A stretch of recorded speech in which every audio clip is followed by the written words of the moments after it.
हरे कृष्णा। परम भगवान श्री कृष्ण को प्राणों से भी अधिक प्रिय है एकादशी तिथि और उसका प्रमाण है ये श्लोक। नमो भगवते तस्मै यस्य प्रियतमा तिथिः एकादशी द्वादशी च सर्वाभीष्टप्रदा नृणाम्।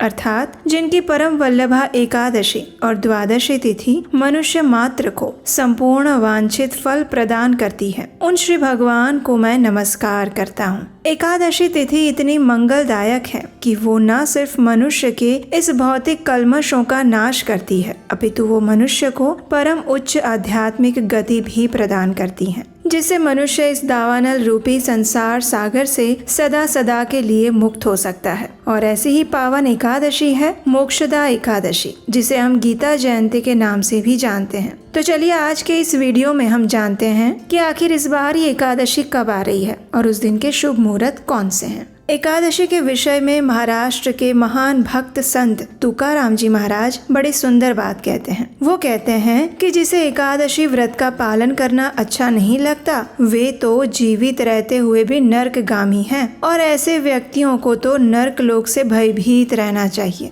जो एकादशी व्रत का पालन करता है वो वास्तव में एक पुण्यात्मा ही है। तो इस प्रकार प्रत्येक वर्ष मार्गशीर्ष मास के शुक्ल पक्ष में आती है एक विशेष एकादशी, जिसे मोक्षदा एकादशी के नाम से जानते हैं। ये एकादशी मनुष्य के सभी पापों का नाश करके उसे परम मोक्ष प्रदान करने वाली मानी गई है। इस बार ये एकादशी आ रही है 11 दिसंबर 2024 बुधवार के दिन। इस दिन उत्तर भारत में ब्रह्म मुहूर्त का समय रहेगा प्रातः 5:38 और सूर्योदय होगा 7:14 पर। अगले दिन द्वादशी पर यानी 12 दिसंबर गुरुवार के दिन व्रत पारण करने का समय है 7:15 से लेकर 10:39 के बीच में। एकादशी का पारण निर्धारित समय पर ही करना अत्यंत आवश्यक है और ऐसा ना करने से व्यक्ति का एकादशी व्रत पालन फल नष्ट हो जाता है। इसलिए ध्यान से निर्धारित पारण समय पर ही एकादशी व्रत का पारण करें। इस बार की एकादशी तिथि का आरंभ हो रहा है 10 दिसंबर 2024 रात्रि में 3:42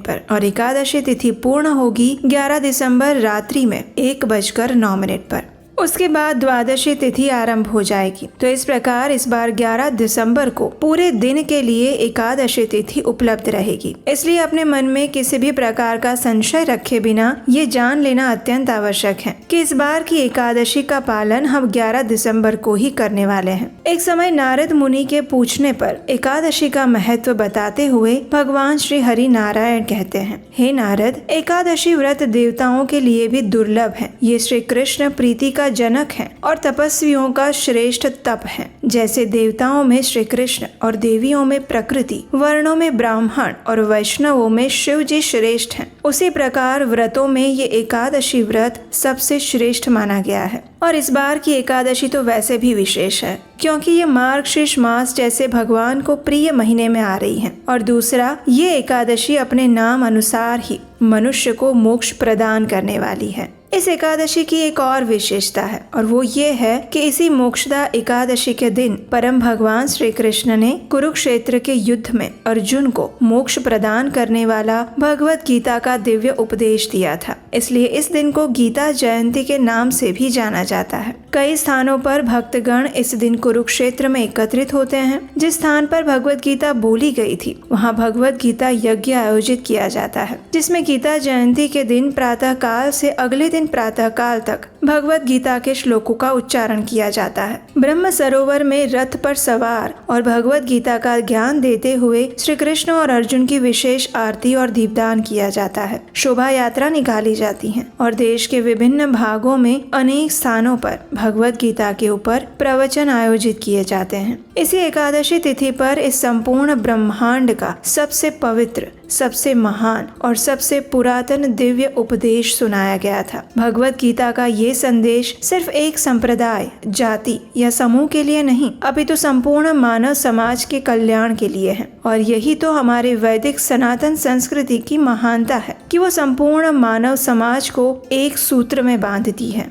आइए अब देखते हैं कि इस मोक्षदा एकादशी का सरलता से पालन कैसे करना चाहिए। तो जो भी भक्त इस एकादशी व्रत का पालन करते हैं उन्हें इस दिन ब्रह्म मुहूर्त में उठकर स्नान, भगवान की मंगला आरती या फिर उसका दर्शन और भगवान विष्णु का पूजन करना चाहिए। उसके बाद तुलसी देवी का पूजन और परिक्रमा करके उनके समक्ष बैठकर हरे कृष्ण महामंत्र यानी हरे कृष्ण कृष्ण कृष्ण हरे हरे, हरे राम राम राम हरे हरे, इस महामंत्र का अधिक से अधिक संख्या में जप करना चाहिए। इस व्रत में उपवास का पालन किया जाता है। संपूर्ण दिन में किसी भी प्रकार के अन्न का सेवन नहीं किया जाता। इस व्रत में आप फल, दूध, कंदमूल, ड्राई फ्रूट्स और एकादशी प्रसाद ले सकते हैं। इस एकादशी के दिन विशेष कर भगवत गीता का संपूर्ण पाठ किया जाता है। संध्या के समय भगवान के समक्ष बैठकर हरे कृष्ण का कीर्तन किया जाता है और इस दिन तुलसी के पत्र चढ़ाकर भगवान श्री हरि को प्रसन्न किया जाता है। इस वर्ष में आने वाली ये मोक्षदा एकादशी का पवित्र दिन भक्तों के लिए एक विशेष अवसर है, जब वे अपनी आत्मा को पवित्र कर भौतिक सुखों से ऊपर उठकर ईश्वर की अनंत कृपा और मोक्ष की प्राप्ति के पथ पर अग्रसर हो सकते हैं। ये व्रत परिवार के कल्याण और अपनी आध्यात्मिक प्रगति के लिए किया जाता है। इस व्रत में दान का भी विशेष महत्व है। एकादशी का पारण करके अगले दिन द्वादशी पर सुयोग्य ब्राह्मण या वैष्णवों को अपनी क्षमता अनुसार कुछ न कुछ दान देना चाहिए। इस दान में आप भोजन, अन्न, वस्त्र, धन इत्यादि दे सकते हैं। इस दिन गाय की भी विशेष पूजा करनी चाहिए। मोक्षदा एकादशी व्रत का पूर्ण विधि विधान और श्रद्धा पूर्वक पालन करना चाहिए। इससे भक्त हर प्रकार के भौतिक कष्टों से मुक्त होकर भगवान श्री कृष्ण की विशेष कृपा और मोक्ष प्राप्त कर सकता है। तो चलिए, मार्गशीर्ष मास के शुक्ल पक्ष में आने वाली इस पुण्य प्रदायिनी और परम मोक्ष प्रदाता मोक्षदा एकादशी का पालन भगवत गीता के अध्ययन के साथ करते हैं और अपने आध्यात्मिक जीवन में आगे बढ़ते हैं। हरे कृष्णा।